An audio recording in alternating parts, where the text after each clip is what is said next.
Hello दोस्तों, ये कहानी चतुर तेनालीरामा की है। आइए शुरू करते हैं। एक बार राज दरबार में नीलकेतु नाम का यात्री राजा कृष्णदेव राय से मिलने आया। पहरेदारों ने राजा को उसके आने की सूचना दी।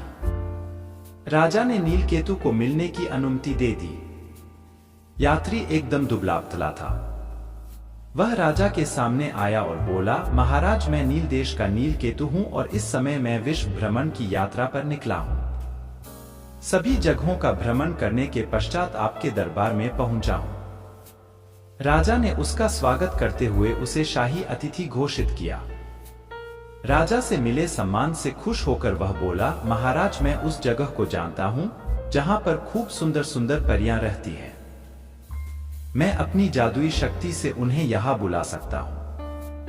नीलकेतु की बात सुन राजा खुश होकर बोले, इसके लिए मुझे क्या करना चाहिए? उसने राजा कृष्णदेव को रात्रि में तालाब के पास आने के लिए कहा और बोला कि उस जगह मैं परियों को नृत्य के लिए बुला भी सकता हूं। नीलकेतु की बात मानकर राजा रात्रि में घोड़े पर बैठकर तालाब की ओर निकल गए। तालाब के किनारे पहुंचने पर पुराने किले के पास नीलकेतु ने राजा कृष्णदेव का स्वागत किया और बोला, महाराज, मैंने सारी व्यवस्था कर दी है। वह सब परियां किले के अंदर हैं। राजा अपने घोड़े से उतर नीलकेतु के साथ अंदर जाने लगे। उसी समय राजा को शोर सुनाई दिया। देखा तो राजा की सेना ने नीलकेतु को पकड़कर बांध दिया था। यह सब देख राजा ने पूछा, यह क्या हो रहा है? तभी किले के अंदर से तेनालीराम बाहर निकलते हुए बोले, महाराज, मैं आपको बताता हूं। तेनालीराम ने राजा को बताया, यह नीलकेतु एक रक्षा मंत्री है और महाराज, किले के अंदर कुछ भी नहीं है। यह नीलकेतु तो आपको जान से मारने की तैयारी कर रहा था। राजा ने तेनालीराम को अपनी रक्षा के लिए धन्यवाद दिया और कहा, तेनालीराम, यह बताओ, तुम्हें यह सब पता कैसे चला?